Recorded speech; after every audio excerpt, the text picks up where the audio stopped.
For this opening image, I was looking for a way to immediately pull the audience into the film, with this image of violence and all the rest, and the idea of it running backwards and becoming a sort of micro representation of the structure of the whole film and the way things are going to come together came pretty late in the day. We shot it for real, as it were, the developing Polaroid, and we used a reverse mag on the camera for all of this reverse action up front, because I wanted to be able to use the original negative and not view the process as an optical. Joe Pantoliano came in that day with a book of photos, Ouija photos, a sort of horrendous crime scenes, that kind of thing. It was very much after that type of image, and I think we did that pretty well. I think it's very appropriate. What I like about the way this sequence works is you have time to think about what you're seeing as the titles go over, and slowly register the strangeness of the movement and the fact the image is disappearing, before we get right into it here with the more obvious backwards stuff.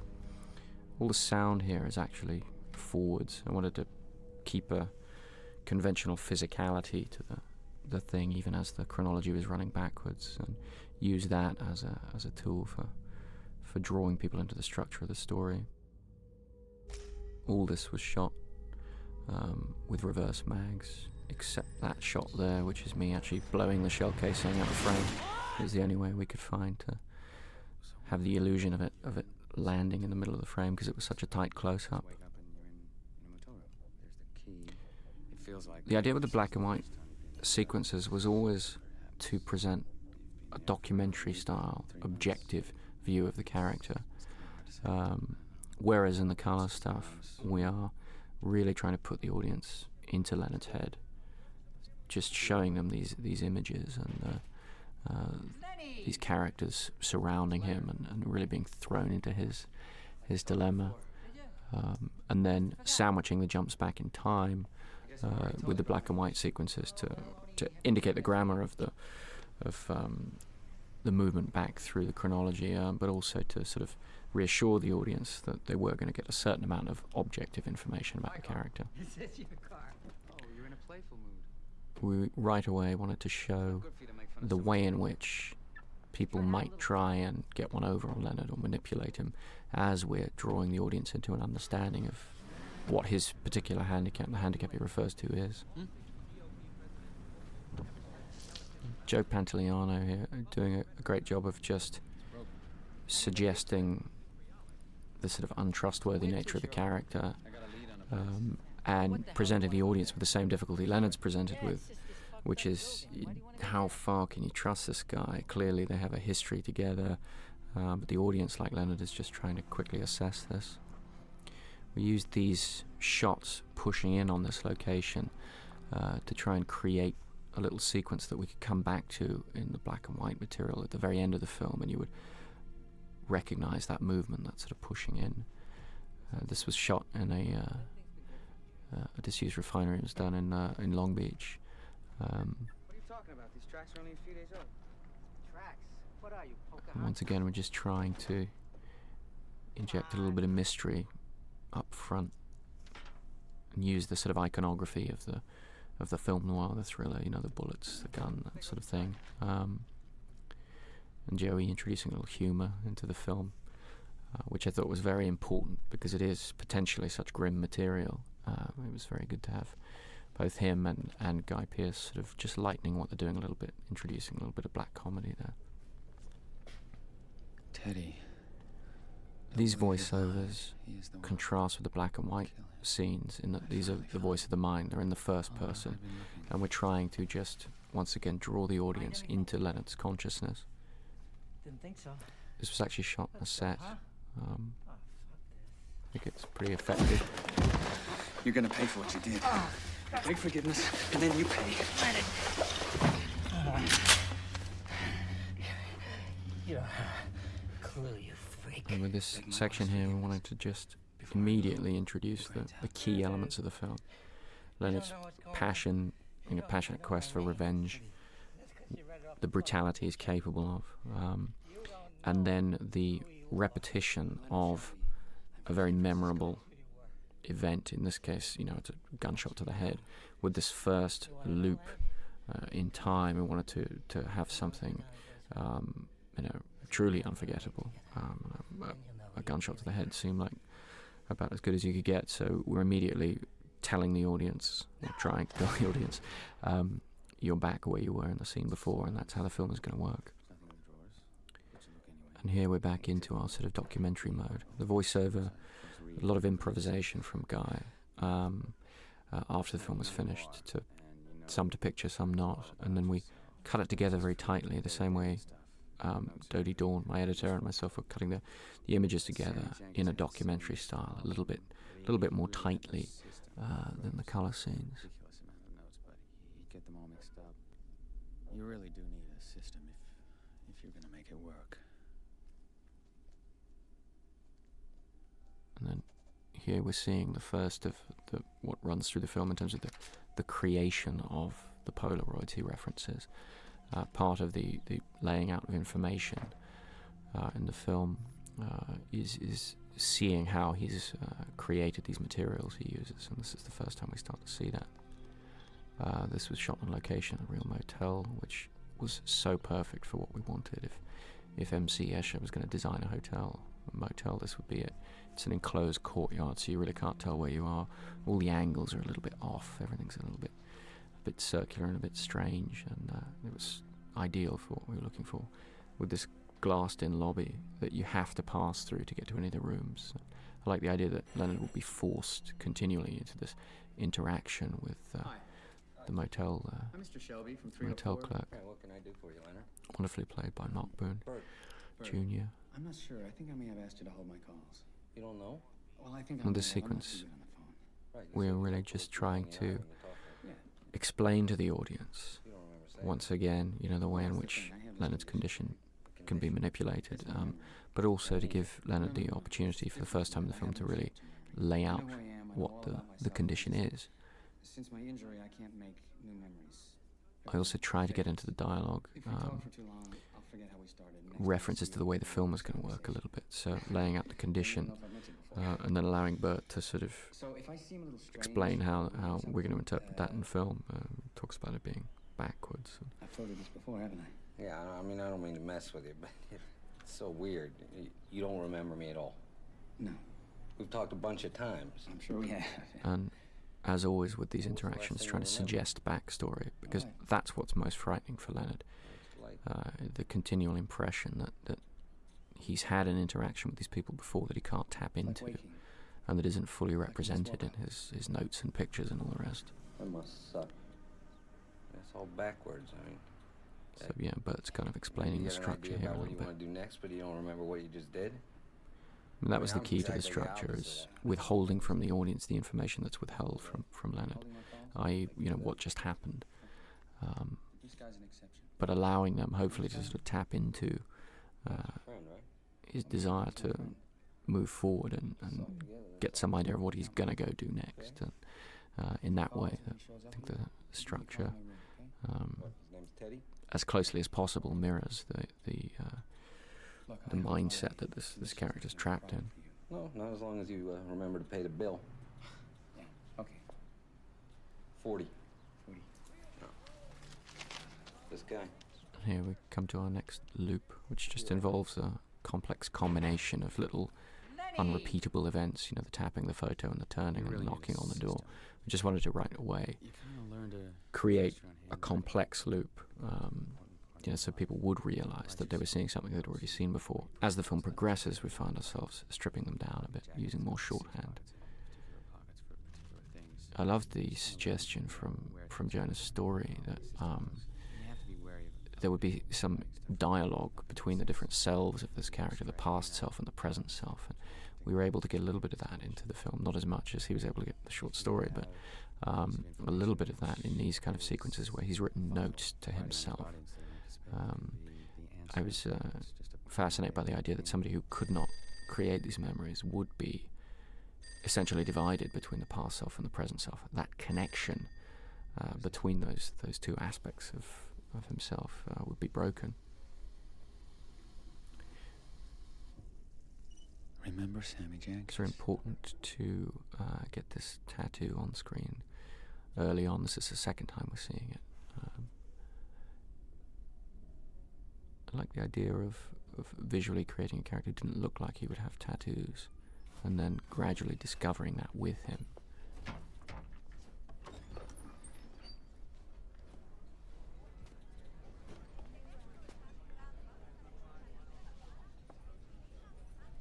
And the film is basically a continual series of, as he says, waking up or being thrust into different situations and having to work your way out. That's Russ Fagan, that's actually our location manager. Trust me, I need to write this down. The driving stuff was shot second unit, a lot of it, because we ran out of time to do the driving stuff ourselves, except for the characters' faces.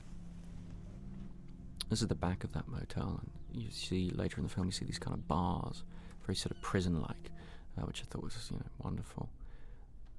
This is now on a set, which I think matches beautifully.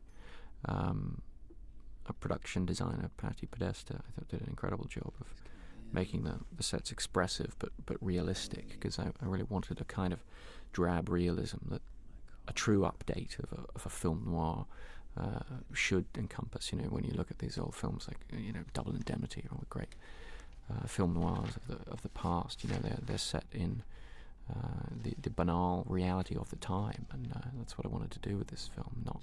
Not to sort of dress it up with the nostalgic version, but create something modern.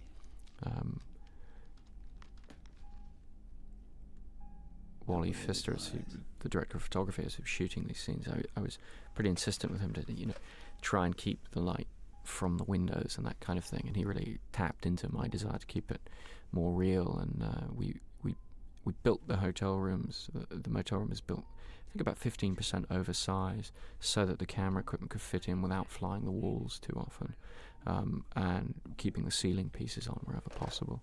I think in that way, that constraint kind of helped us keep it real. I think Guy's performance is really extraordinary and is the backbone of the film. And I think that when you see the film several times, I've seen it thousands of times, the performance doesn't just hold up, but it gets better and better. And when I look at this scene where he's discovering the tattoos, he does the most incredible job of knowing and not knowing something at the same time, remembering instinctively these tattoos, but not having any conscious memory of them having appeared.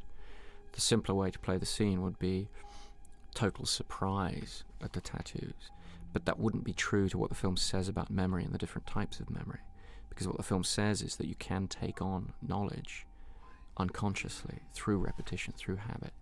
And the idea was we're seeing somebody who's lived with this for some time and has seen these tattoos so many times by now, but he doesn't have any conscious memory of how they appeared. And what Guy's doing here is giving us all of those levels at the same time, which is just a tremendous feat, and it was just a delight to me to realise that he was going to be able to put all of the different layers that the character could possibly suggest to us. As we discussed the script, he was actually going to be able to get those on screen. It was really more than I dared hope. So here we come back to the creation of this Polaroid of the messages on the back of it.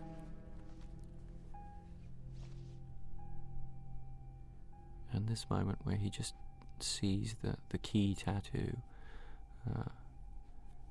in the mirror. I think he just hit this just right. The idea with the tattoos is that some would play in the mirror, some would play as he looked down at his body directly. They would all be a little bit different, once again suggesting backstory, suggesting history that we don't have access to, like Leonard.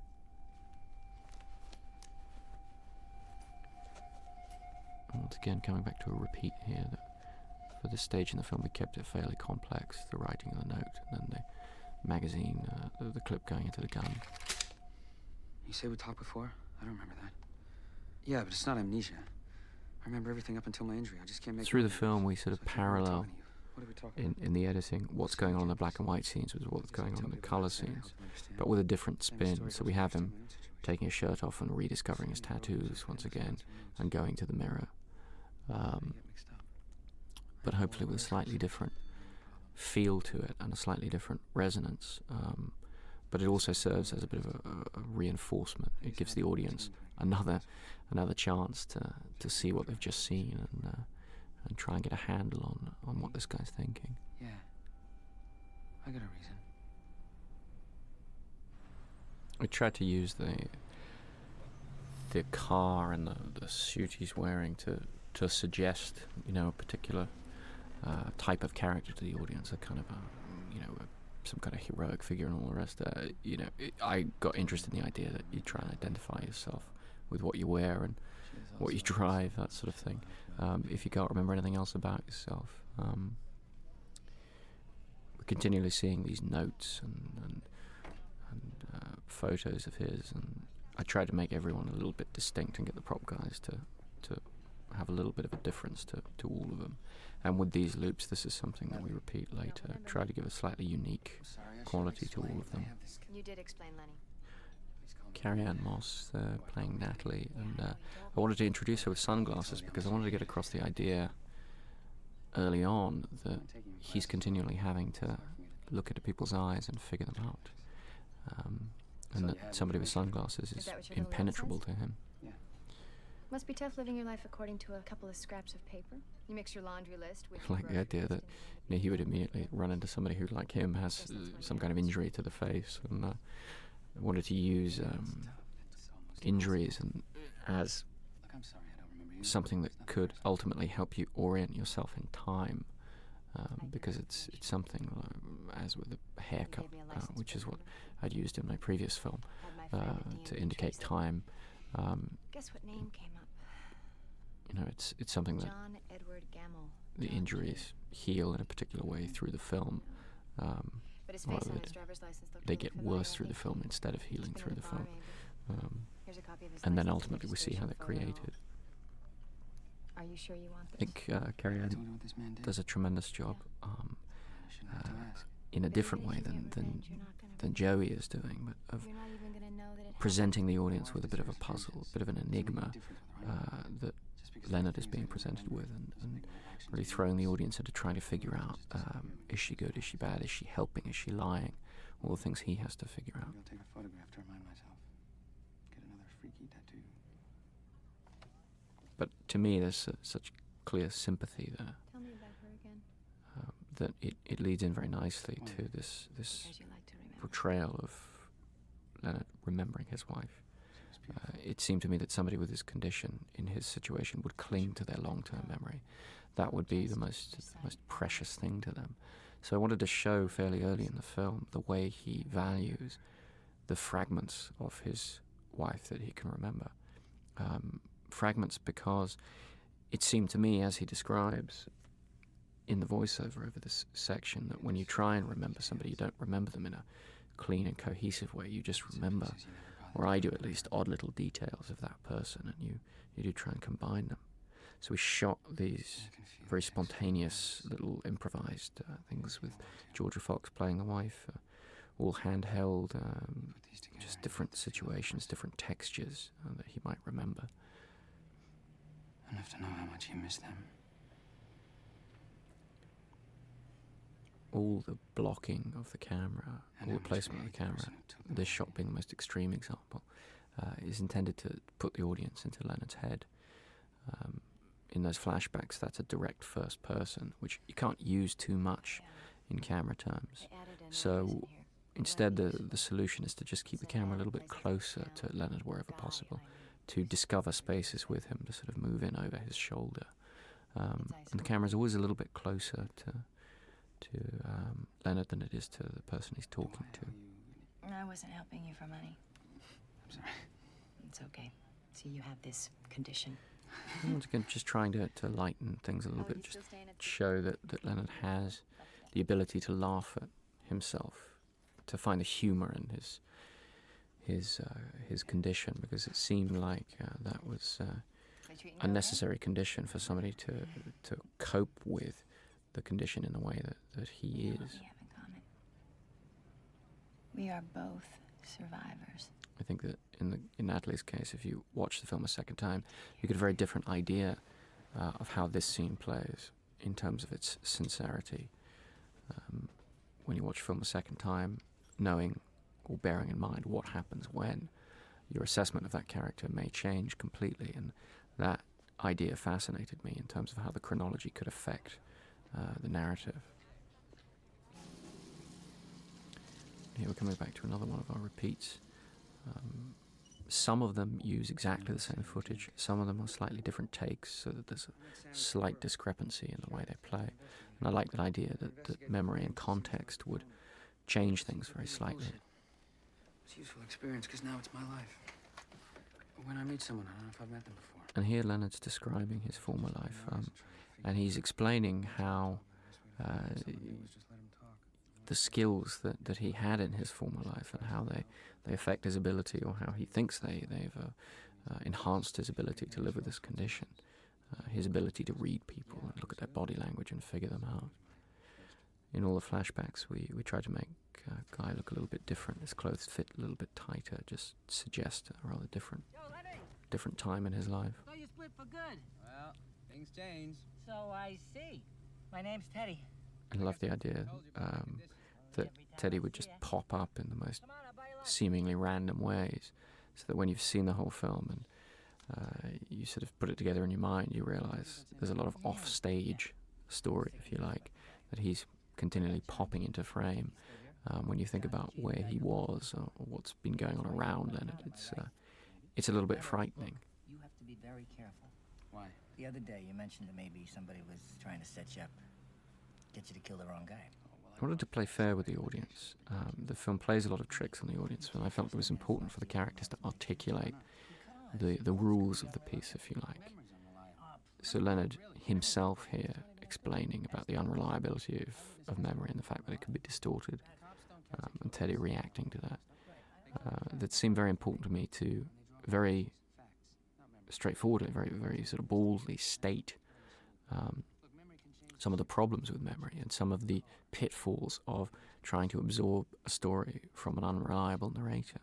I mean, any narrator is potentially unreliable, but this is a narrator who is very clearly unreliable and knows it himself and explains that to the audience. And that seemed essential to me to sort of present that to the audience. Only for revenge. I think Teddy here is very clearly sympathetic to Leonard, and that was very important to me to show the different sides of this character. He's not just mischievous the whole time.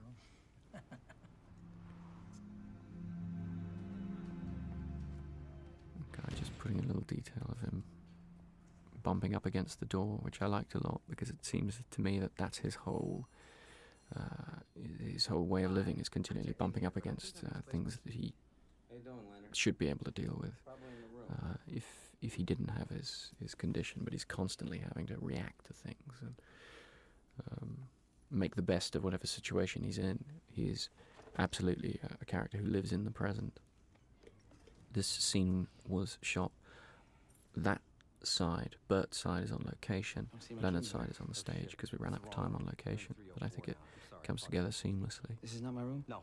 Come on, let's go. I wanted to just suggest to the sharp-eyed viewer or the second-time viewer the chronological relationship between the black and white scenes and the colour scenes through these objects left in the room that we've actually seen in one of the preceding black and white scenes. Why? Business is slow. I mean, And told my boss this scene is intended to be humorous, but it's also intended to be a little bit troublesome, a little bit worrying for the audience, or for Leonard, that everything, even something as simple as checking into a motel, is potentially this enormous problem for him because he can't make these new memories. I wanted to sort of almost suggest the idea that he might be checked into 10 different rooms in the same hotel. Your room's...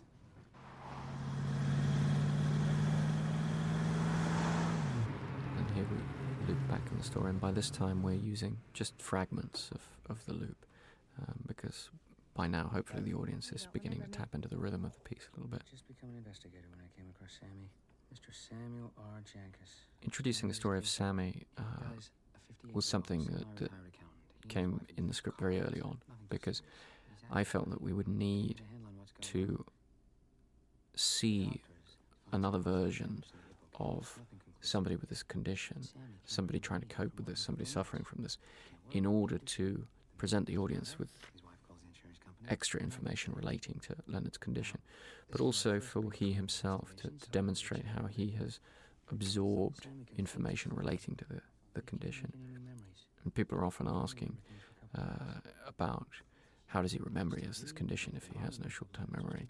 But what the film actually says about memory, and what is indeed the case, is that you can absorb information in different ways.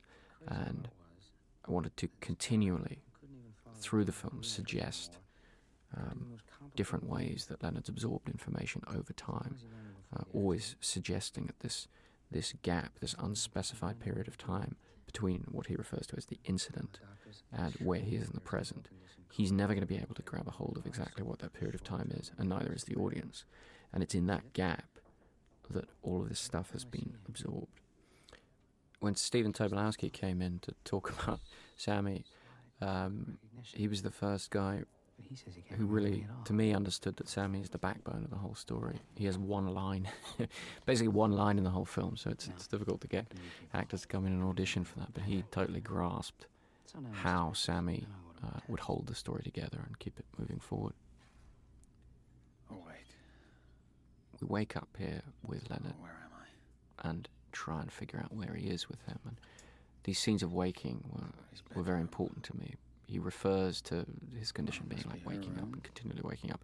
And I felt like it was one of the easiest situations for the audience to immediately tap into, the idea of waking up in a strange place and those moments of orienting yourself. So I wanted to show that directly, with a bit of humour too as well, the idea of waking up in bed next to somebody, not knowing who they are, but pretending to. And we do that a couple of times in the film in terms of showing him waking up, and it, I think, helps give the audience something very concrete to relate the condition to their own lives, rather than just the more abstract discussion of what it must be like, that kind of thing. You have it tattooed on your thigh. Carrie-Anne doing a great job there of just communicating, just suggesting things to Leonard that he then has to process and sort of figure out, what's happened here. And Guy and his performance just continually getting across that sort of uncertainty. Natalie's picture, I wanted the photo itself to be a little obscure, and the message, that sort of crossed out part there, and the fact that she's lost someone. I wanted it to be as suggestive as possible, as intriguing as possible, so that we'd really try and pay attention to how Leonard's come to write that and how he's come to scrub part of it out, and what that means in terms of his system, and what does it mean that he can scrub things out or change his mind about what his notes are and all the rest. To me, that single crossing out immediately starts to suggest the potential for his system to be undermined or to unravel.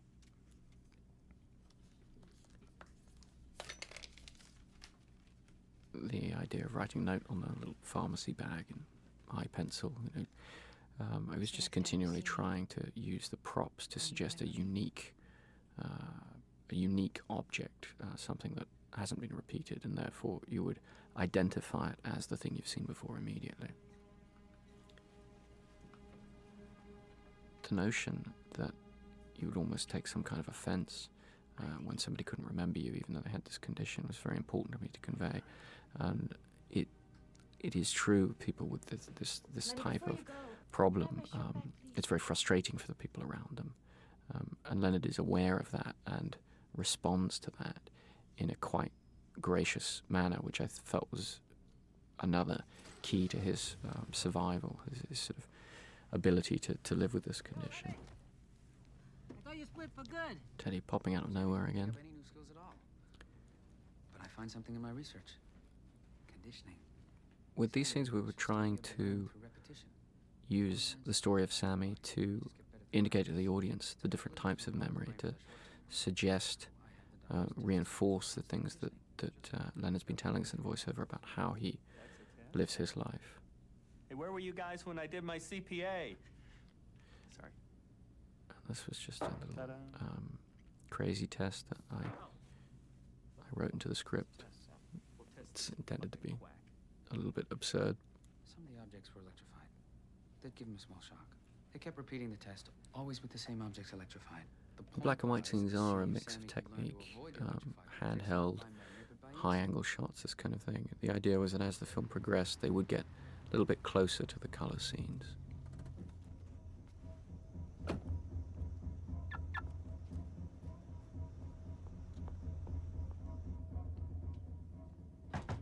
And here we're showing Leonard in a very frustrated, slightly worried state. Of all the Polaroids, this is the most suggestive one to me, you know, with there's blood in it and so forth. And it clearly freaked him out. I wanted to show his fear, really, his fear of what he may have done.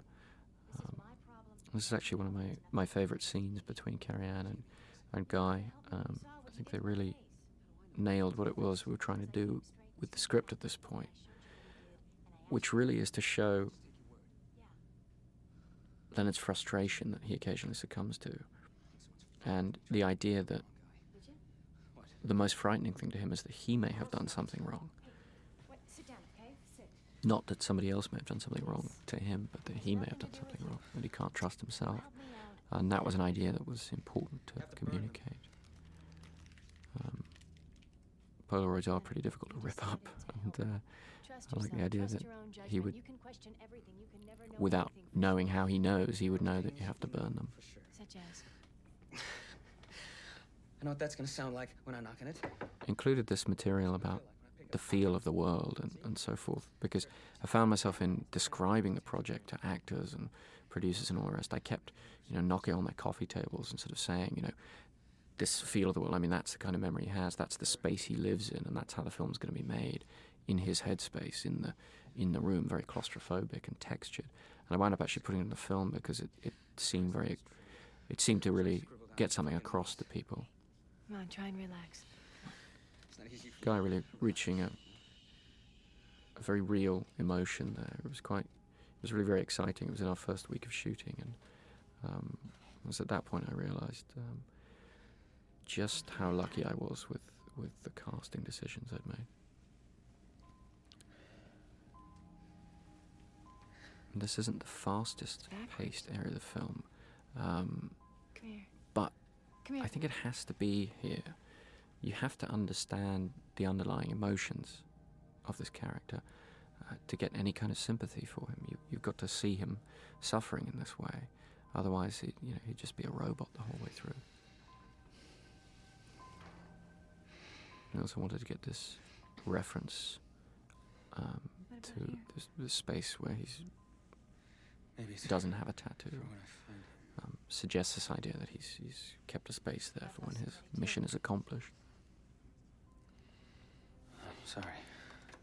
His name was Jimmy. He used mirrors a lot in the film,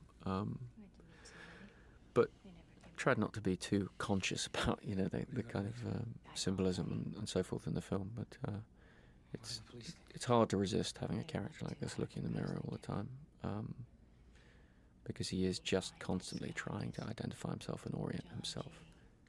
I also like using the photo, that Natalie has. I like the idea of just relating to other people. Other people use photos in a not entirely dissimilar way to Leonard. This monologue from Leonard was much longer, I think,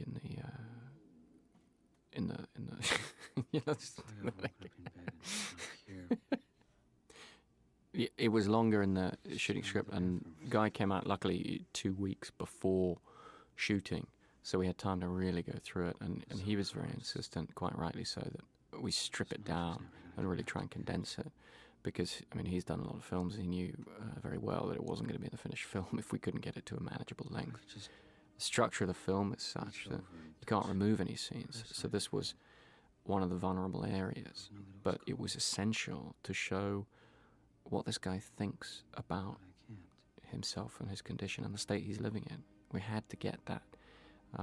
Not just show the emotion as we did in the previous scene of him being upset and whatever. Like the idea that Natalie would be listening to this, but he wouldn't really be aware that she was. But, you know, the idea of showing what he thinks about all this and how he views himself and what he's dealing with. Because if you're trying, as we are, to tell a story in the first person, you have to get those things out there. You have to put them there, put them into the mouth of the character. Otherwise, you're leaving everything up to interpretation. I mean, Leonard is a blank slate to a certain degree. We do sort of project things onto him, but we need something to hang on to. We need to see his view of himself. And I like the idea of just seeing him in a quieter moment, just sort of exploring the environment he's in. And sort of trying to orient himself, going back to get his jacket where he knows his pictures are, and you know that's part of his whole system is the photos in one pocket and all this, the habit he's developed, you know, for dealing with this condition. And this is one of the only moments in the film where we show what somebody else is thinking or doing that Leonard isn't aware of.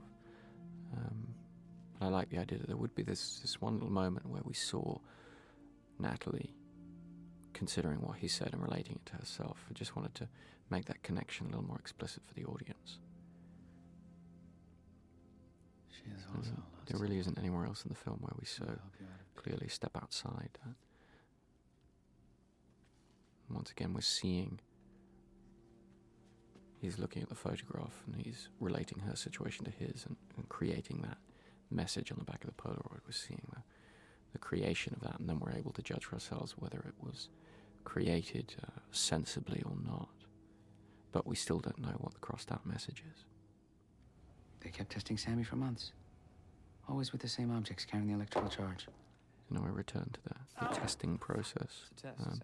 This had originally, I think, in the script been in one sequence, but I felt that it needed to be spaced out more. It needed to be emphasized more because it is so important to understanding Leonard's own condition and the way he uses his memory. Also very important to introducing the darker side of the character, which we see in this close-up.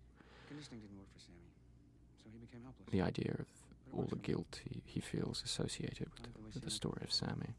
Habit and routine make my life possible. Conditioning.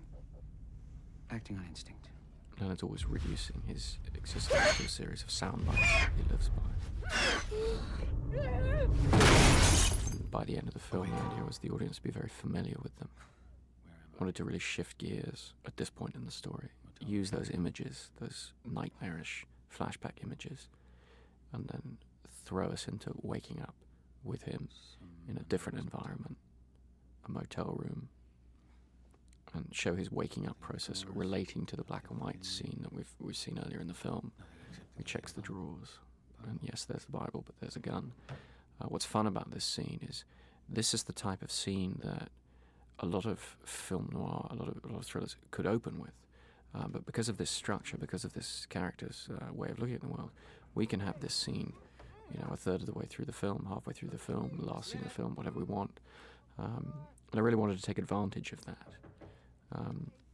Because that was one of the attractions of the story, is that you're continually going to be able to have a moment of discovery, a fresh moment of discovery. You're continually going to be able to shift gears and be somewhere completely different with the audience. This is another set, very well realized, I think. It just gave us the controllability in terms of shooting. We had to shoot all of the sequences in this room in one day. It was an incredible stretch. It involved a fight scene and all these things. So, but we had a great bunch of people working together very well, which was essential. And then the actors completely bailing me out as well. Just being able to get across what I needed in a fewer amount of setups than probably I had originally envisaged. You know, there's a lot of this scene plays in two-shot, which works very well, I think, for the scene because we're showing this, you know, slightly comic interaction between these two characters and wanted to get them in the frame at the same time. And Joe and Guy just totally delivered the goods here at 4 in the morning or whatever it was, and got it all across in the 2 shots, so I didn't have to do singles. Your name? And who did this to you? What? Who did this to you? And here we come back to the idea of, and you see it in Leonard's eyes there, his fear of having done things himself. No, just let me think for a minute. Having done something bad himself. He articulates it in the voiceover later on, but I wanted to really prepare the audience for that notion. Who's Natalie? So he goes back to his paperwork there, Maybe I know her. and We gotta get him out. we see Teddy sort of trying to look over his shoulder, help him. Is he helping him? Is he not? And then this process of trying to work out the situation, like one of these word games or one of these riddles. You know, the guy finds himself in the room with the gun in the drawer and the body in the closet. How would he get there? Yes, I do. This is not my room. And I think both actors just getting a wonderful amount of humor into the situation. A situation that could be very grim, but at this point in the story, I wanted to lighten up a little bit and, Clean him up. if you like, have a little bit of fun with the situation and the grammar we've developed. And over the rest of the reel, I was trying to, as I say, shift gears and use the structure and the situation for slightly more comic, slightly more of an action feel, and freshen up the story in that sense, freshen up the pacing and the grammar of it slightly.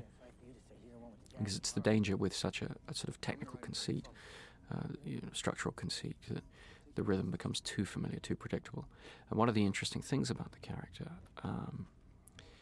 is, people are asking me all the time, how long can he remember things for? And the reality is he can remember things, he can keep things in mind as long as he pays attention, really. So depending on how much is being thrown at him in different ways, that time span can vary. And at this point in the film, I wanted to show that time span getting shorter and shorter and shorter as things that he has to react to are being really thrown at him. Why? What's wrong with this one? We had to shoot all the driving scenes very, very fast. This is how this wound up being a What do you do now? 2-shot from the front and then singles from the front. I think it contrasts nicely with some of the other driving scenes and works quite well. And here we are back to this moment of looping through that Polaroid. Now we have a slightly better idea of what it relates to, but we still don't know how it got there, how the guy got in the closet, how he got the blood on his face. I never said that Sammy was faking. This scene between Stephen and Harriet, I just think they did the most amazing job. It wasn't scripted, except in broad terms, because it was always intended to play with voiceover, as it does. So they had to really come up with it themselves, and I mean, they just did the most amazing job. Everybody was pretty speechless at the end of it. A lot of people who've seen the film have very much been affected by this scene and related it. A lot of older people who've seen the film related it to dealing with people with Alzheimer's, which wasn't really something that I'd intended, but it's such an obvious connection when you look at it now. And seeing the frustration and the breakdown of the relationship between these two people, I think is very disturbing. I don't feel drunk. So in these scenes, we're sort of jumping into the middle of a situation that's increasingly bizarre and sort of fraught. Like the idea that he would say, well, I don't feel drunk, that he would have this bottle of booze and he'd be trying to figure out his mental state, his physical state, which is so hard for him to do.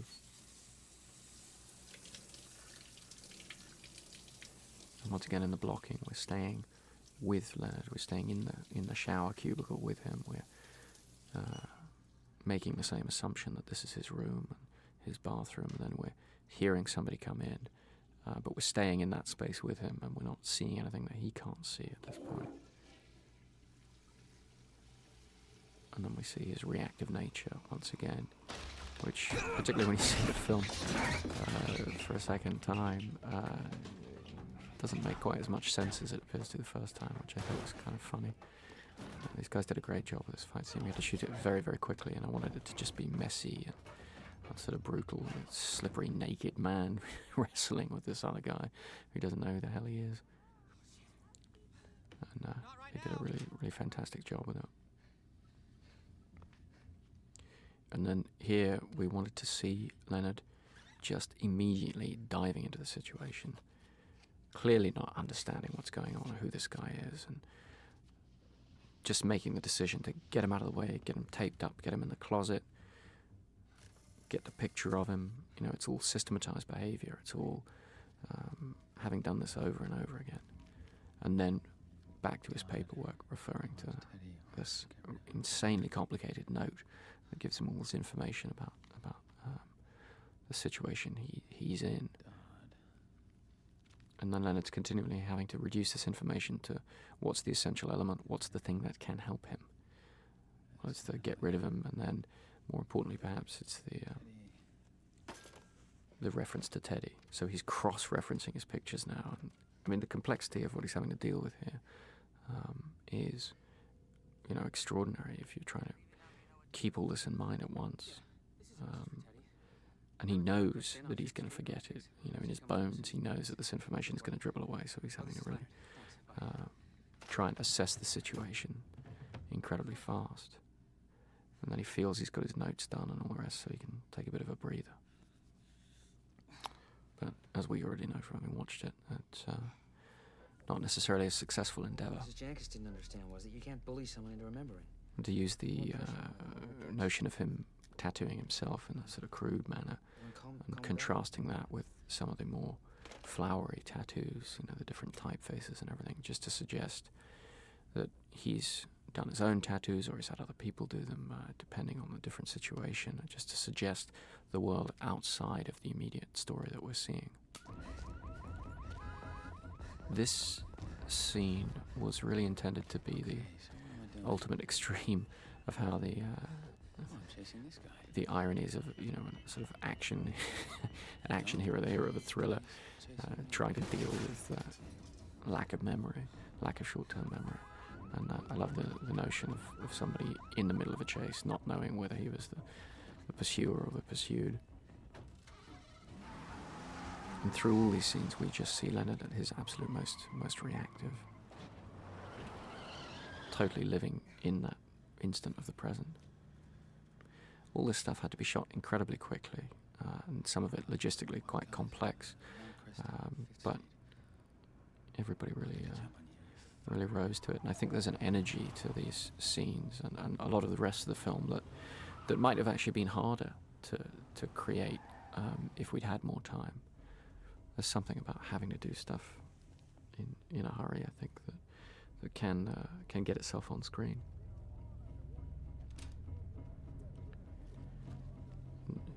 I felt it was important at some point to really just go for a moment of humour in terms of how he may find difficulty sort of dealing with the burdens of an action hero without access to short-term memory. Sorry. And I think Guy does a marvellously sort of straight-faced version of this person dealing with this. This exterior, we then matched the interior, but actually this is one of the few times where we had to change rooms, and so the window's actually on the wrong side, but no one's ever noticed.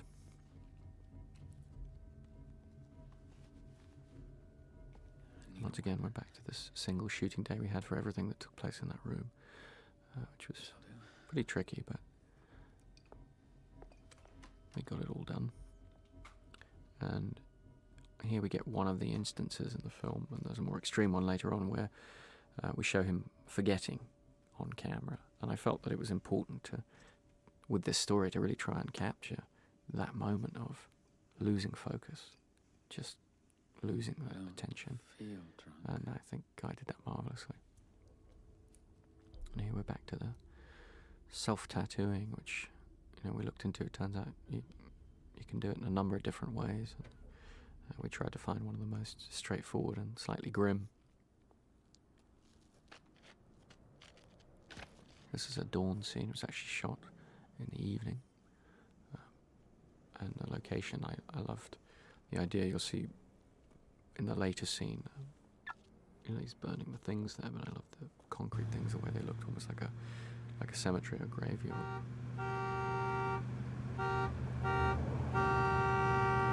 Do I know this guy? Here again, Seems to know Leonard me. just trying to figure everything out in a hurry. What the fuck? Stuff was pretty tricky to film in the time we had, and we actually wound up so pushed for time that we shot these interiors after the sun had gone down at night. But I think Wally did an incredible job of matching to the daytime material we shot. It's Callum Keith Rennie being made to look much bigger than he is, much more sort of imposing than he is in real life. He just did a great job of portraying this very hard to pin down, non-specific, kind of heavy. In the black and white scenes, we tried to create an overall change of perspective so that we're sort of moving around and using the light from the window in different ways, so that as the film progresses, we're sort of coming around to a different side of the room and a different way of looking at the scene.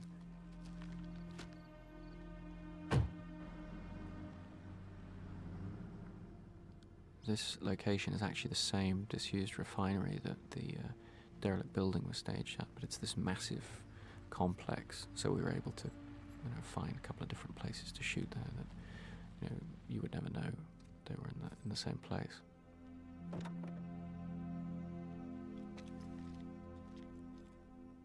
I felt that just as it was important to show forgetting from this character, to show him actually forgetting things, it would also be important, therefore, to show how he might try to fix things in his mind.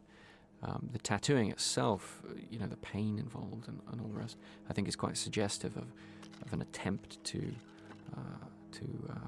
fix information. But I felt ritual, this kind of ceremonial, burning of things, of objects, would also be the kind of thing that he would try. And then, we tried to just show the relationship of these objects, what they suggest to him in terms of his memories. I love the fact that the guy just quietly sort of smells the book, using smell rather than sight, because it is such a direct connection to memory sometimes. In all the scenes with his wife, I wanted them to be a little bit, to be bittersweet, to be a little bit more real, because I felt like that somebody in this situation, the stuff he would remember probably would be less than ideal in a lot of cases. He'd be remembering times where they were sort of rubbing up against each other, rubbing each other the wrong way, or there was a little bit of friction. And that sort of bittersweet quality to the flashback seemed very important to me, to keeping a feeling of reality to that relationship. Probably tried this before.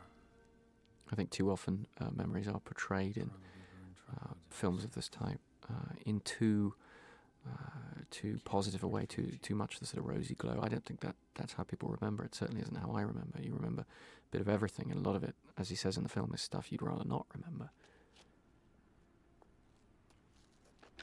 And then we're back to the dawn scene. Yeah. Well, sir, that had certainly been in keeping with some of my own discoveries. And then here we get into, in these scenes, we're getting into very much the difficulties, showing the difficulties of somebody with this condition trying to deal with, well, plot, effectively, narrative. The file, the report he carries, the prop department spent a lot of time getting a bulk of material there with a lot of crossings out and notes and summaries and all the rest. Because it is just this irony of this guy trying to keep all this information in his conscious mind, but the information is really too complex. There's too much of it, so he's constantly having to filter it, make conclusions, and then his future self is going to have to trust those conclusions. This is another scene of Leonard waking. It's a motif that we sort of keep coming back to, and this one, in the design of it and the photography of it, we're relating it as strongly as possible to the flashback scene that occurs later in the film, which actually does involve his wife. And that's actually the same shot. It's the same insert in both sequences of those objects on the bedside table. But I wanted to put the audience into the mindset Leonard's in, where you're seeing these objects from his past life, so that you might, if you're not looking too closely, you might even think that we are seeing that flashback at this point. Although I think as soon as you notice the headboard of the bed, it's very, very clearly a motel to me.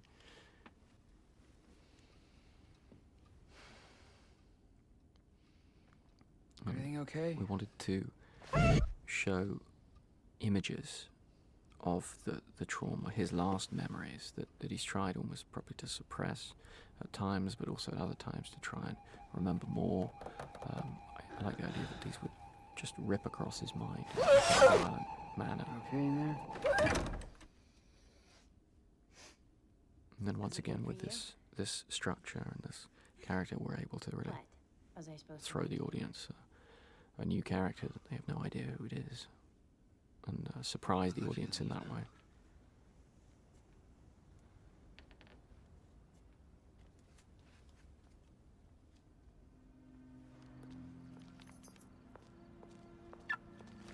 I think originally we'd had a scene of him actually picking up all the objects and putting them in the bag and all the rest, but it's one of the few areas we were able to actually cut it out and condense it and just There's something about the show drugs the testing objects and the then car him that going makes back me to the feel car. Because As the film police has claim that progressed, money to score, which I think is you know, bullshit, 'cause he's not gonna go break we found into ourselves the able system later in the film to just be a little more shorthand I think John G. left it there. with the repetitions and with the connections between the scenes, because by this time hopefully the audience has started to sort of pick up the rhythm of the piece. Oh, shit, that's true, it fits. So he's a dealer.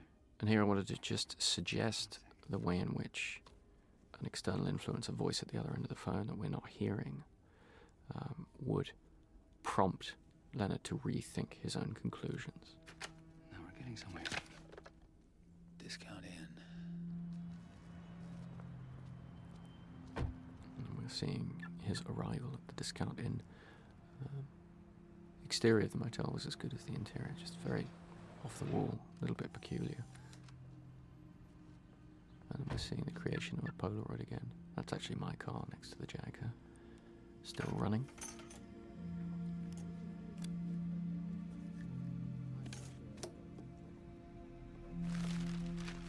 And we're seeing his props, his chart, his map for living coming out. And we tried, as with all of these kind of props, to just use the little details of the texture of the paper and so forth to just suggest the age of the things, the number of times it's been folded, unfolded, all this. It's tricky shooting yellow pages. You have to actually dummy up whole entire pages so you can get the clearances and all the phone numbers, that kind of thing. 304. Leonard.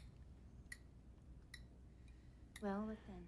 This was a scene that a lot of people, as we were making the film, were sort of questioning the value of it or the relevance of it, but I always felt that it was essential to show the audience a very direct example of Leonard manipulating himself, of Leonard, his present self, creating a situation for his future self to arrive in. It's that sort of self-manipulation that becomes so important at the end of the film, and our assessment of the character as a whole. I just felt that to play fair with the audience, we needed a very concrete example of that. It was a very tricky scene for the actors to find, and Guy particularly tried a lot of different things as he was shooting this, and in the editing I think it really came together very nicely, the sort of awkwardness and slight embarrassment. And then we come back to a different, slightly different take on him waking up that we've already seen. And that was, to me, this was one of the most concrete kind of reassessment that the audience gets of an image they've already seen, the image of him waking up on his own. Sammy Janicus. His own wife couldn't deal with it. I told you about how she tried to get him to snap out of it. Eventually she came to Just see me wanted to at the come office. back to the I found all bandage kinds here of and shit. just remind people of the bandage on his arm that we've been seeing through the black and white scenes that's about to become You know, it got to the point significant. where she'd get Sammy to hide food all around the house, and then she'd stop feeding him just to see if he's hungry and make him remember where he'd hidden the food. The idea of the hiding the food at one point in one of the older drafts of the script had been fleshed out on screen. You'd actually seen her do this, and because I'd been fascinated by this notion of when you can't create memories, your idea of hunger, when it's not a conscious idea, once you're hungry beyond a certain point, you don't actually feel hungry anymore. You're just shaky, but you don't quite know why. And wanted to see Mrs. Jenkins using that to test Sammy, but in the end it felt like we didn't really need it, and we had to simplify the story to some degree over the different rewrites. This whole problem, and that if I just could say the right thing, he'd snap out of it and go back to being Harriet normal. doing a great job here of conveying the sort of mix of anger with Sammy, but guilt over the way she's treated him, that I think becomes very important to their story. And Guy really managing to seem incredibly different in his past persona than we've come to know him in the present. And I thought it was very important, the idea that in his past persona he might not be entirely likable.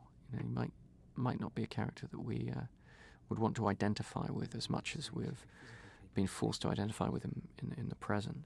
And I mean, even in the design of his office and the world of the black and white stuff, it's somehow not as attractive as the present tense of the story, as the colour sequences. His office is very sort of banal. The way he dresses, very sort of, very much like an insurance guy. You know, it's all a bit bland, whereas his present is much more exotic. And I felt that was important in terms of setting up the dynamic that Teddy introduces at the end in terms of how Leonard sees himself and the idea of wallowing in grief a little bit. It was Joey's idea to reveal himself like that, like guy sitting back. Nice little camera suggestion there. Jeez. What the fuck are you doing in my car? And in this scene, we get the most explicit reference, so far to the idea of who are you in the present, how do you identify yourself, where did this car come from, where do these clothes come from. I wanted to just keep reminding the audience of that with increasing frequency or increasingly clearly as the movie develops, the same way that in the black and white scenes we just keep increasingly reminding the audience of the bandage on the arm, because these things are gonna pay off towards the end. Taking a look at this suit and the car, and she's starting to figure out ways of turning the situation to her advantage. So with Teddy, we're continually getting this parallel dialogue. He's describing other people's behavior, but we get the impression that he's describing his own behavior at the same time. There's great duplicity from Joey that way. Her boyfriend's a drug Remember, those coasters weren't aged as well as we wanted them to be, so we changed them later in the film. It's actually one of the tricky things of making this film is there are so many continuity distinctions, distinctions of physical continuity that are important to orienting the audience in the story. But then, of course, you also get the natural errors that any film has, because there's no such thing as perfect continuity. And the trick was deciding the volume of these differences, deciding when it mattered and when it didn't, when the audience was seeing the things we wanted them to or not. Like the way that Leonard's clothes become cleaner through the film. We had different suits for different days. The car gets cleaner as the story progresses. Things like that. The marks on his cheek become more obvious as the film progresses. Those kind of things. And then within that, there are small continuity discrepancies, like the aging on the coasters that we hope people won't notice. This was an interesting example of Guy as a tremendous logic filter on the story, because when he came to shoot this, he said, well, okay, I understand that I'm going to check what the guy's saying to me, but why would I just write what Teddy said just because he said it? Wouldn't I be suspicious and all the rest? And we talked about it for a while, and Guy's solution was he actually writes the do not trust her in a slightly different handwriting to remind himself to check the information when he has an opportunity, which is in fact what happens at the very end of the scene.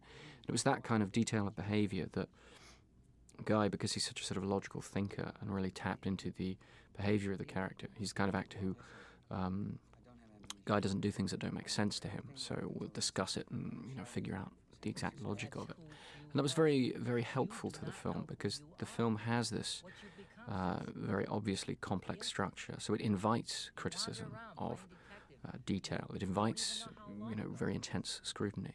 And he helped me really, really tie that up tightly, as did the other departments, because the wardrobe people, the continuity people, all this sort of stuff, that they had to have all that stuff tight for their purposes as well. So it was a bunch of different minds really coming together to help iron out those details, which was wonderful to experience. It's been fun, Lenny. And then, as soon as Joey's out of the way, Do not trust her. refers to this, and I like the idea of, I think in the script I made a reference to, like it's playing solitaire, like he's playing solitaire or something, as if these pictures where he's playing cards. And then we see him scrubbing out that message because the one message cancels the other. But I think by this point the audience is already feeling, well, okay, but then where does that message come from? That don't believe his lies. And are we going to find out that? Are we going to see the creation of that Polaroid the way we're seeing the creation of these No, others? she shouldn't have given me that responsibility. And here we come back to the bandage. Claims I love the investigator. idea of the black and white scenes showing Leonard as I guess. like a rat in a box, an animal being experimented on by phone calls coming in and different stimulus. This tattoo we elongated so that it looked more in perspective from the view he would have looking at his arm as he reaches for the phone, which we thought was kind of fun. And then we pull back to the high angle, almost like a security camera point of view, just to really try and suddenly reveal what he's realizing about himself suddenly, of who's he talking to on the phone, what's he doing in this room, what the hell's going on. And here you see Leonard pretending a certain level of knowledge about who this person is and what's going on. And this is a moment I've looked at many, many times, and Guy's performance is extraordinary in that regard, that he has the different layers going on. He has the confusion, but he also has the duplicity of the character, the pretense, the lying, effectively, because he's pretending that he knows who this person is. He walked through the door and jumping into the situation in that way with this pretense of knowledge. And I think, in much the same way, Carrie-Anne's performance in these scenes, the set of scenes of the two of them in the living room, the way it comes together is tremendous, because you kind of buy it the first time you see it. But if you look carefully, there are just these indications the whole way through that she's not being straight with him and that she's attempting to manipulate him. And what did he say? They didn't believe me. I think it was in these scenes that I really, we shot them in the first week, and I really started to feel how much input the actors were going to have, how much influence they were going to have on the way this film came together. I'll go see him. Because all through they're making choices about which level of reality to present, and doing it with incredible imagination and skill. There's a nice moment in here where Leonard feels his knuckles, he feels his hand, and Guy wanted to do that because he just wanted to have that suggestion in this scene that, that he's hurt himself in a way that he doesn't quite understand, and just draw a little bit of the audience's attention to that, which we do the way we do with much of the blocking in the film, by keeping the camera roughly in his perspective and then using a lot of inserts, a lot of extreme close-ups that Wally and I would try and grab as we went along. And Guy, being the meticulous performer he is, would do his own insert work, which was very helpful because it needed to match exactly, and it matches very well because he has an extraordinary memory, ironically, which was very helpful from the point of view of reproducing an action in an insert. Yeah, that's the moment he's just feeling his knuckles a little bit, and it was that kind of suggestion there that I liked a lot. We went back and shot this last shot another day because we felt that the scene didn't quite have the ending it needed, because we needed to really nail the idea that, this is the heroic moment. He's going to walk out, he's going to save her, he's going to help her. And then as soon as Teddy pops up, as he does, and distracts him, it's just gone from his mind.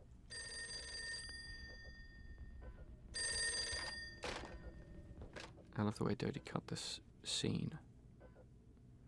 in the way we were able to use just the flare coming across. This is Mr. Shelby in room 21. I love that effect. There's something That's the thing. I don't want very real about the sort of handheld, the kind of energy of the way things are progressing in the black and white sequences.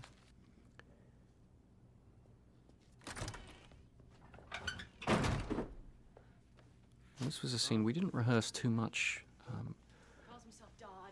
before we shot it. Carrie-Anne wanted to sort of save it for the day, and I was actually very glad she did when I saw what she did. We shot the whole thing handheld. Wally operated camera. He's a fantastic handheld cameraman, and I think the energy and the spontaneity of that really brings the scene to life.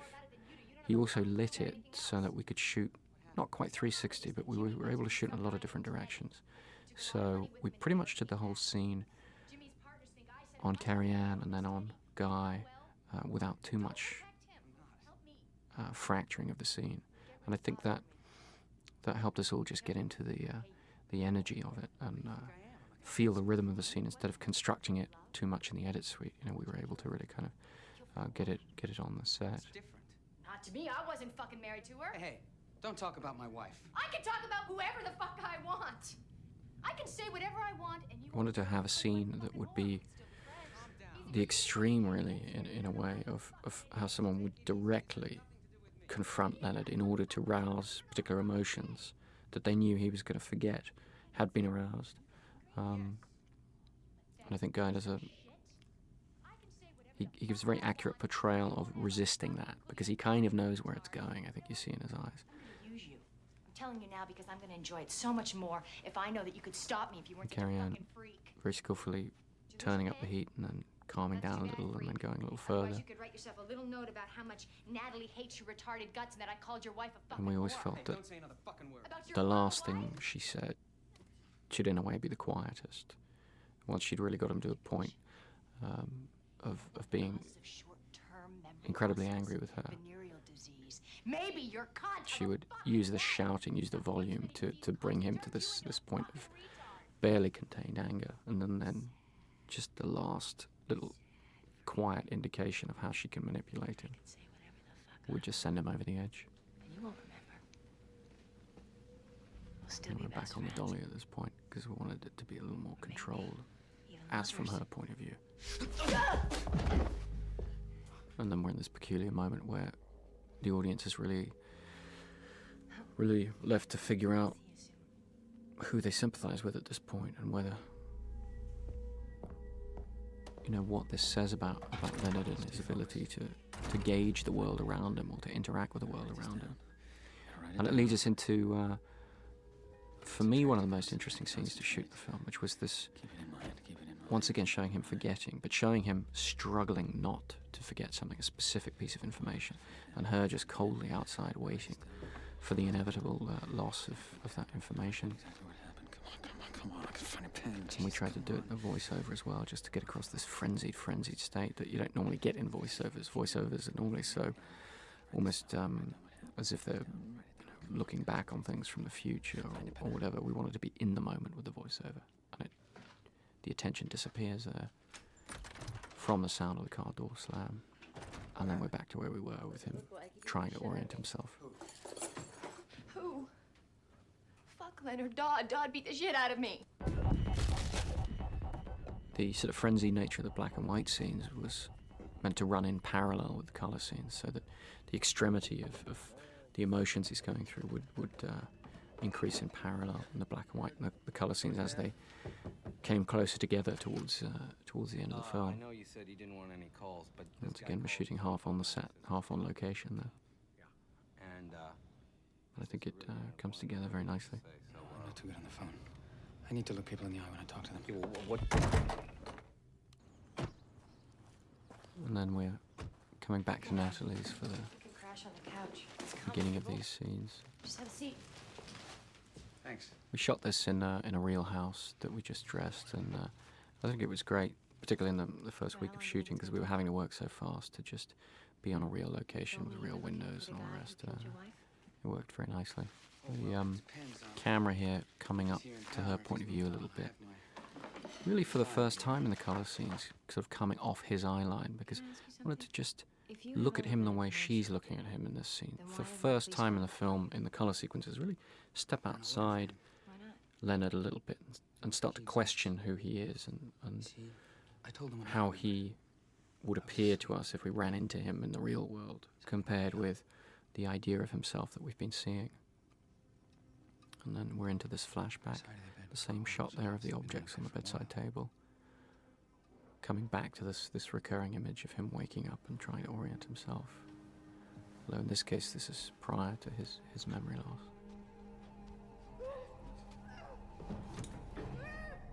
I felt it was important to clearly show the build-up to this scene of violence that has represented the end of his ability to remember things. We've seen fragments of this through the film, and now we're seeing it all a little more clearly.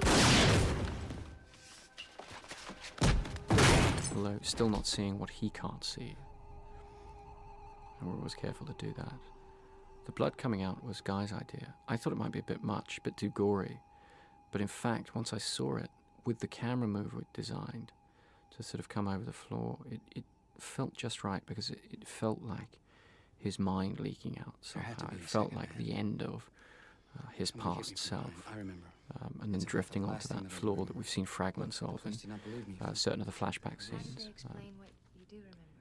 And the gun and stuff. she's asking questions here that the audience should be asking. And you see Leonard struggling to reference his conclusions, all of which, he's drawn at some point in the past. To me, it's this wonderful sort of paradox of him trying to distill information constantly. And you see this sort of great stack of paper there and the close-ups. And yet he can't go back, he can't even go read the whole file, frankly, from beginning to end, because he wouldn't be able to concentrate for that long and keep it all in mind for that long. It's too fragmented, it's too complex. Leonard has as much difficulty holding the plot together in that sense as the audience does. That relationship's sort of very important. Just make yourself at home. You can watch TV or you have some food. It's not that I wanted Leonard to seem incapable, but I wanted it. Something to remember you by. I wanted you to be questioning his reliance on his former self's conclusions. Creation of this Polaroid, I thought, was nicely done by Guy there, because we actually had to shoot the Polaroids weeks ahead in some cases. The prop department had to go and photograph them, and then we had to sort of reproduce the conditions to shoot that exact same moment there. And Guy was very proud of pictures he'd take, the Polaroids he'd take during a take, of Teddy or of Natalie. They were very often incredibly similar to what the prop department had created and what we'd been referencing the whole way through the film. What's wrong? Somebody's come already. At the point in the black and white scenes now where they are no longer objective. They're moving towards the colour scenes in terms of the subjectivity. We're really there with him, seeing his emotional state rather than being given any kind of objective information. I thought this idea of the rat in the box, almost like it's a science experiment. The note coming under the door would be really the ultimate extension of that. I wanted to sort of come up with as paranoid a situation as possible, and I felt like a bloodstained, although you can't really tell it's blood in the black and white yet, but you'll see it at the end, but a photograph of oneself being pushed under the door by people unknown. Person or persons unknown would be incredibly paranoia-inducing. Oh, you really do have a problem. With these bar Just like that scenes, cop said. we're trying to address the challenge of showing Natalie Well, nobody's perfect. testing Leonard in a very short What's the space of last time, because she, like Leonard, as she says, she's a survivor and she thinks on her feet, and she's having to assess him and figure out how to interact with him, or even how to use him very, very quickly. Let me get you another one. I think this one's dusty.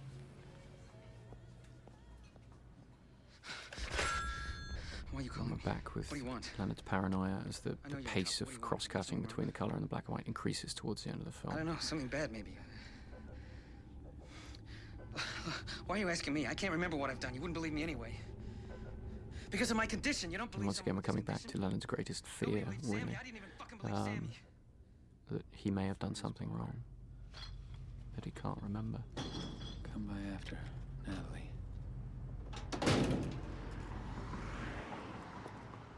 So we're coming into this space over Leonard's shoulder, as we do so often in the film, because I really wanted to just discover spaces with him and block it out so that we were always kind of seeing what he sees and noticing what he notices. Like that and ask for a beer. What, is there a dress code? Why are you here?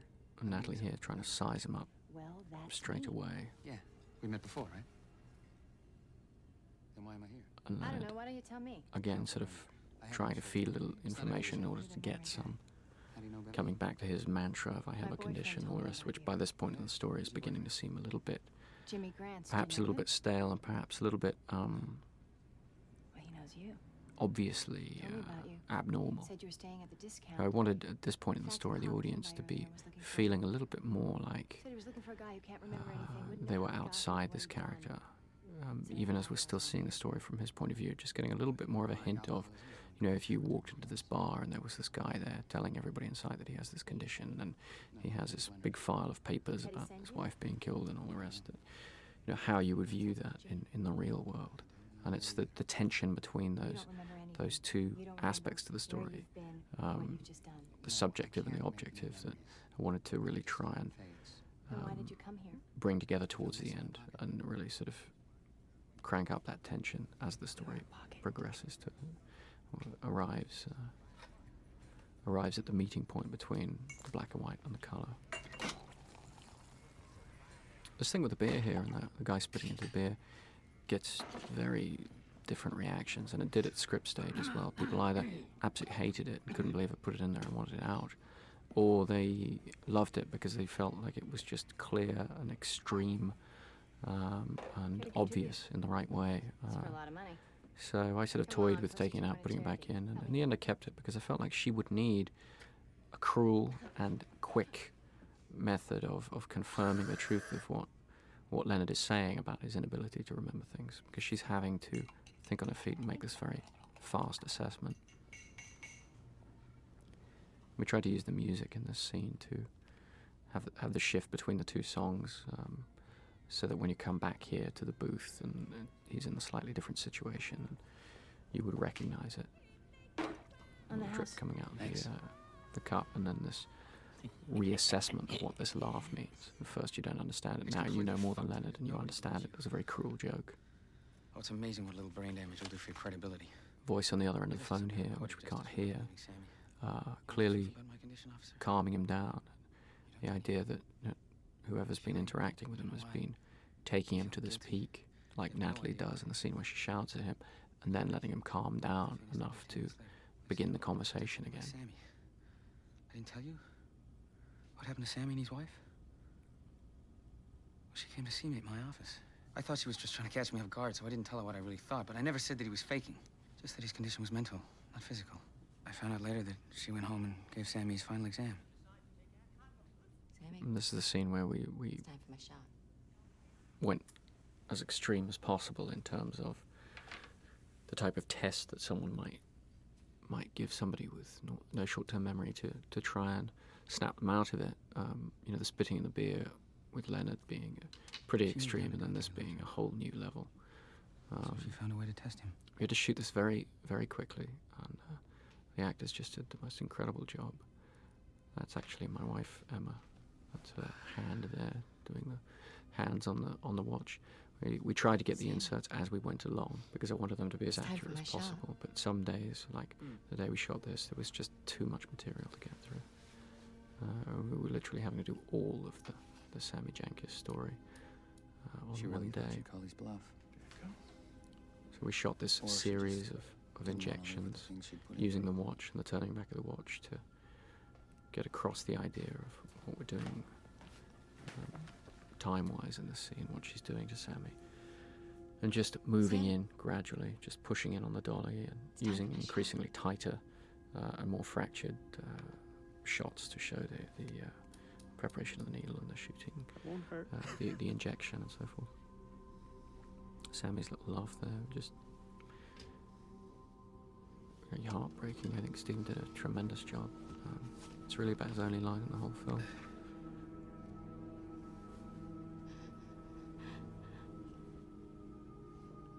Stephen there doing what Guy does in a lot of the film in terms of, I think, representing in his look some awareness on some level of what's going on.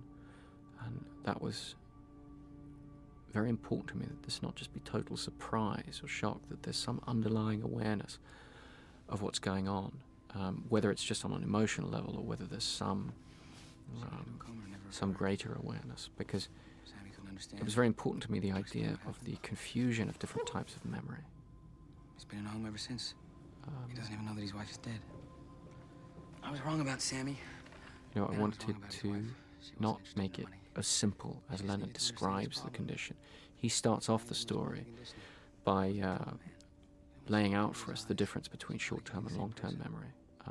And then as he progresses the story of Sammy, and it starts to parallel his own more, he starts to admit, as he is here, that it's more complicated than that, that you can't reduce the human mind to this incredibly simple separation of different functions, different brain parts, and that, you know, a lot of the film deals with Leonard's conscious journey through the story, being informed by an emotion that he doesn't quite understand, that underlies that, and that's, you know, a different part of his mind doing that. And it's the interaction between the conscious mind and the emotional memory and that sort of thing that is so difficult for him, so confusing for him. We know each other, right, kid? How'd you know I was in here? Well, the Jags I would sort of describe it to Guy as that, you know, that moment where you know that something's wrong, but for a minute or so you forget what it is that's hanging over you, but you still have that feeling that something's up, something's wrong, and then you remember what it is, you know, that you've been worried about for the past couple of days or whatever it is. And it's that gap, I mean, that's where Leonard is, his whole life at this point. This was a very complicated scene that we wound up shortening quite a lot in order to simplify it. One of my problems in what I write is I tend to say things, you know, 3 times in a complex way instead of just saying it once very simply. So in the edit suite, Dodie and I had to sort of strip it down and really try and make it a bit punchier. I love the way you can see the tattoo designs through Joey's glasses on the over. Looks great on the big screen particularly. He told me. He thinks it's funny. He's been laughing at you. Once again, Teddy talking about someone else's behaviour, but perhaps talking about his own behaviour, and Joey really managing to get that across, almost a sadness from him as he describes his own interaction with Leonard. The cop wants to know how his operations run. He's got some score in mind. Somehow you're involved. How do you know him? And here in the story, we just keep pushing the notion of Jimmy Grant's coming back to the name the whole time, the boyfriend, the drug dealer, and all the rest, and just wanting to repeat that as much as possible. Get out of here.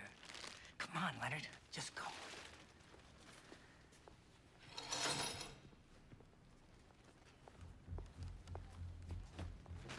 And the trick with Leonard always being that as soon as he gets on his own, as soon as Teddy leaves him on his own for too long, he resorts to his system, and his system, you know, shows him that Teddy shouldn't be trusted, and sends him off in a different direction. And that's continually his passage through the film, is you know, being pushed in one direction and then just stumbling around into another direction. But because of the structure, it feels more purposeful. Like the idea of the fragment of the Polaroid that's been burned just with an arm there. I thought that was very creepy and suggestive. But once again, you see Leonard ignoring things that he just can't assess or deal with because it's just going to confuse him. So he just lets it pass by. I mean, in that sense, I think he could be called the ultimate pragmatist, because if the information isn't immediately useful to him, or he can't process it immediately, he lets it wash over him. Hey, Jimmy. Like here, where we see the most overt reference to the confusion between Jimmy and Leonard. As you see from his reaction to Natalie, he doesn't know what to make of it, so he just lets it go, and then goes back to the things he can grab onto a little more, or thinks he can. The note in his pocket. So this Jimmy Grant steals drugs out of the bar Then where we his girlfriend works? come back to him in the motel room. I didn't, wanted Leonard standing at this point as he gets the final few details of No, officer. the situation he's in from the person he's talking to on the other end of the In the phone. lobby? Look like. Just want to have that sense of Right there. we're about to get out of here, finally. Something of relief from the claustrophobia of being in this room for so long. The film finally we're going to get to see what's outside that door. Although hopefully by this point in the story everybody pretty much knows what's outside that door. And we tried to use the blocking here to take the audience into the office in the same way as they've gone in earlier in the film, same kind of tracking along but from a different room, and with Leonard in very different clothes, and that having quite a different effect on his appearance. I think enhanced by the fact that we're using basically the same shots until we get to Teddy here. Lenny! The film is full of direct repetitions, but it's also full of echoes and cycles, and that's where the film starts to get very confused in the mind of the audience, and in my mind as I watch it. And it's a deliberate confusion. It's a deliberate spinning of narrative. That the idea was that it would sort of live on in the mind a bit, and the relationships between the different scenes of black and white, the car and so forth.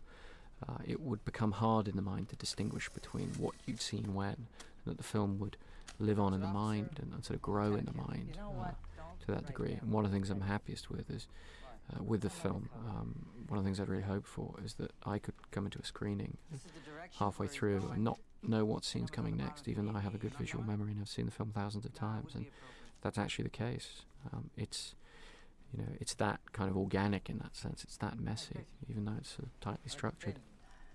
And then we see the creation of the Teddy Polaroid, which is the key one. It's the one we've been most referencing through the film.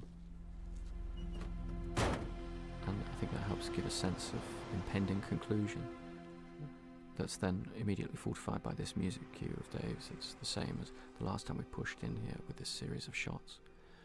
But the truck coming to rest in the position we saw it at the beginning of the film as the Jag pulled in. This was a nightmare day. We had to shoot a huge amount of material, very complex in a very short space of time.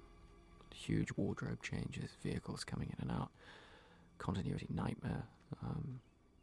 It's amazing it all came together in the space of time it did. But, we were able to get exactly the same shots, the same angles as he comes in here. What I love about this set and that exterior is it feels very different in black and white than it does in colour, and I thought that was very supportive to the film's notion of context and different ways of looking at things and different ways of reassessing a fact or a piece of narrative or information. And these cuts of the wife were something Dodie suggested quite late in the process that I immediately seized on as being a great idea in terms of showing the way he uses these fragments of memory of his wife. He puts them together in this, creating this almost this sort of Frankenstein's monster, this kind of approving wife who's urging him on. But it's made from fragments that we've seen in a different context. And it was exciting to see him reuse these memories in an inappropriate manner, or a questionable manner at least. Yeah, I remember you. And here we finally get Jimmy with the moustache we recognise and the clothes. We had the suit fitted differently for Larry Holden, who plays Jimmy, than we did for Leonard, so that Larry would seem bigger. And so the suit and the car would seem different. You'd reassess what you'd thought of this outfit and this automobile, seeing it in a totally different way. He's got the collar sort of outside the suit, that kind of thing, and it's a much tighter fit than it is on Leonard. Your pants too. Why? I don't want to get blood on them. I think Larry doing a terrific job of the very difficult thing of turning up and having to plead for your life in half a day, just having to motor through these scenes. But these guys were really in it. Then what? What do you want from me? And coming back to the wife, turning around to watch what's going on. And very convincingly getting strangled. That's actually where we see the cuts arrive on Leonard's cheek. A lot of people miss that, but I didn't want to be too on the nose with it. It's there if you're looking for it. It's tough to know how long you can show somebody being strangled, because obviously you can't show it in real time. It just becomes unbearable. So we tried to find a balance there. And then we see the creation of another Polaroid. And, Leonard taking on Jimmy's clothes. And this is where the story all sort of starts to come together. This is where the black and white meets the colour, and I like the idea of having that transition occur over a developing Polaroid. It's funny how many people miss the transition, but I think that even if you miss it, on some level you feel, as the colour has seeped in, you feel the progression, the sort of fleshing out of the image, just contributing to the feeling that we're going to finally, bring these disparate strands together and get some answers. Poor Larry got dragged down those stairs endlessly that day, bleeding in the back of his legs. So he did a great job. Looks very dead.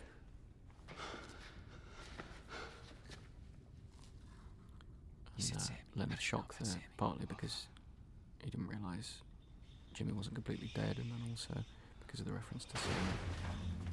We like using the sound of Teddy's car. Comes a couple of times in the film. It's nice and distinctive. Referencing the Polaroid, we see that we haven't yet created that Polaroid. We don't know where that's coming from. That's actually not the actor playing Jimmy. That's not Larry in the Polaroid. We had to shoot it with a body double on a different occasion, because once again it was one of these instances where we needed the Polaroid before we'd shot the scene where the Polaroid was created. But no one's ever noticed. It's a pretty good match. Here we see Leonard pretending to not remember something, and I felt it was crucial at some point in the story to do that. Having trapped Teddy in a lie, he hits him over the head with the camera. It took us a long time to figure out what he should hit him over the head with, but the camera seemed just right, because he's carried it the whole way through the film. It's nice to use it in that way, and it wasn't so heavy that it would really injure Teddy. It was more of an annoyance to him. And then in this scene, we're into Wally's handheld camera again, which I think gives a little bit of energy to what's going to happen, a little bit of uncertainty. You don't quite know where we're going to go next. You don't quite know what's going to happen. And that sort of energy is crucial to this kind of scene. But Wally's camera work is so good that your attention isn't drawn to it. It's very steady, but just has that slight edge of uncertainty. It's important to arrive at a scene of exposition, to arrive at the scene where, as in every other movie of the genre, where a character, usually the most disreputable character in the film, at this point, towards the end of the film, just lays everything on the line. And we have all our questions answered.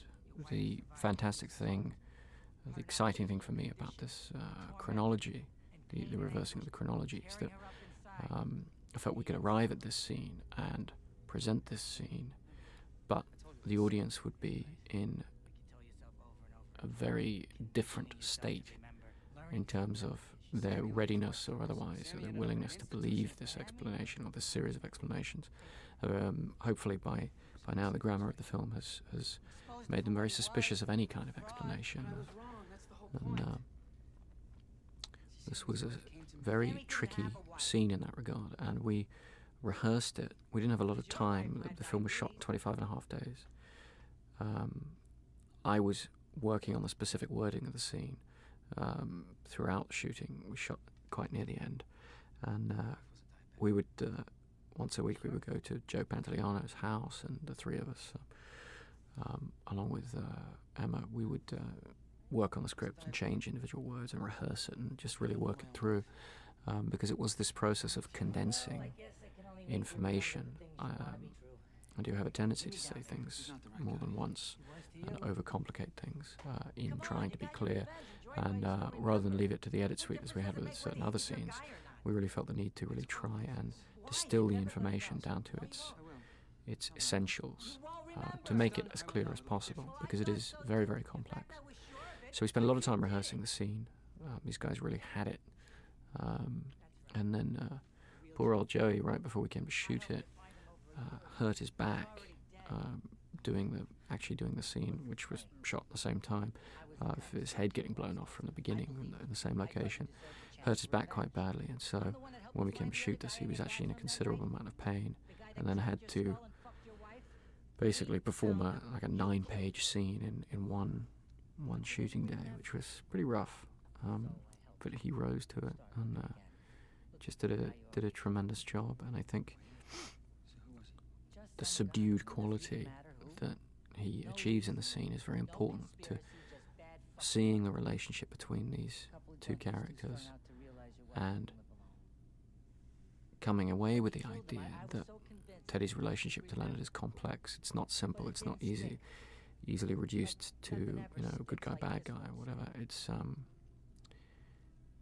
complex at certain points, as here when he's explaining what he says the photograph is. There's almost an affection there, almost a genuine fondness for this memory, and then back to a kind of contempt. The dynamic between the two is very interesting to me from the point of view of whether you view the film in terms of its narrative on screen or the underlying chronology, because for Teddy, this is just another in a series of conversations that he's been having with Leonard, perhaps for quite some time. To Leonard, as for the audience, this feels like a concluding scene. This feels like an important scene. And I think in the way that the two play it, they really nail that idea that that tension between the one character for whom this is momentous, and a momentous outlay of extraordinary information that's life-changing. To the other, to Teddy, it's just another little conversation that Leonard isn't going to remember anyway. And so you get this moment of tension where Leonard's holding the gun and Teddy's just quit it. It's nothing to him. And that, I thought, was a nice way of reminding the audience, bringing them back to what happens at the beginning of the film, but having a very different quality to that, to this episode where he holds the gun on him. Very different tension. Obviously informed by the fact that that he can't shoot Teddy there because he's going to do so later in time. Here we see the bullets coming out of the gun. This is the most complex and extreme of the scenes where we show the creation of the different props that occur in the film, such as the bullets. And this Polaroid, most crucially, the inscription, "Don't believe his lies," that essentially starts the whole process or underlies the whole narrative we've seen in terms of Leonard's assessment of what's going on around him. That is the sort of key piece of the puzzle. Can I just let myself forget what you made me do? And I like the idea of the durability of the Polaroids. They really are difficult to rip if you ever try to rip one, and you do need to burn them like that if you want to extinguish a memory, absolutely get rid of something. And I thought it was interesting to show Leonard doing that with a certain amount of ease, as if this has happened a lot before. As if there have been other pieces of information from his system and all the rest that he's wanted to put to one side. This car license number, SG137IU, that's actually the zip code of the school I attended, and I just put it in there because as I was writing the script, I just grasped at a familiar number. And then later kind of liked the idea that maybe there'd be someone out there who'd be watching the film back in England, and it would just seem familiar to them, even though they had no idea that they were in any way connected with the people who made this film. And sure enough, since the film's come out, I've had quite a few sort of phone calls and emails from random people who attended the same school who were very surprised by that. I thought it was very, very apt for the film that there would be that reaction from some people. There's something about certain numbers, phone numbers, zip codes, those kind of things. They just you have to put them so strongly into your memory that they wind up staying with you long after they've ceased to be useful. And that in a lot of ways is very relevant to the freedom that Leonard enjoys to lose information that the rest of us don't have. We're stuck with information. We can't forget things. So in forgetting things, I mean, there is a freedom as well as a handicap. Shooting these scenes very tricky because of the vibration of the camera. Anytime you're going at speed on this truck was quite significant because we're on a long lens and zooming in, And I remember Wally being rather worried about that at first, but then I explained to him that when I saw it, I saw an ideal opportunity to use the vibration to really push us closer into his mindset and cut these images in according to the bumps, and really try and get into his head that way. That shot's a flop, that's an optical, because they didn't have shots of both sides of the street. Getting into the skid here, we're going with the car this time to the tattoo parlour. Instead of last time, we were on the tattoo parlour and the car skidded into frame. I wanted to just have the ultimate sort of different version.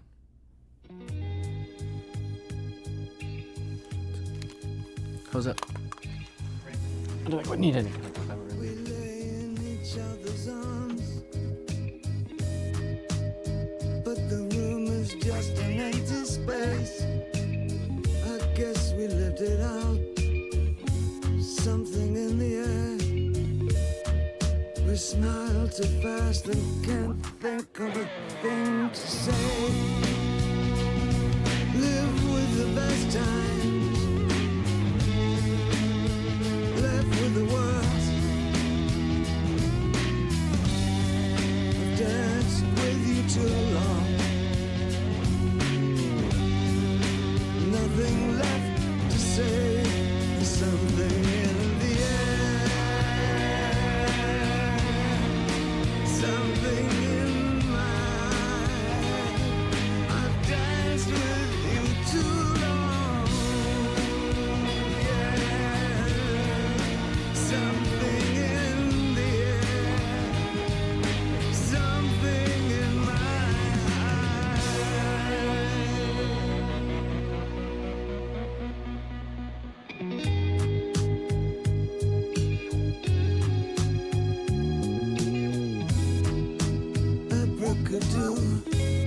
I lose you. We can't avoid the clash, the big mistake. Now we're gonna pay and pay. I guess you know I never wanted anyone more than you. Lived all our best times, left with the worst. I've danced with you too long. Say what you will, but there's something in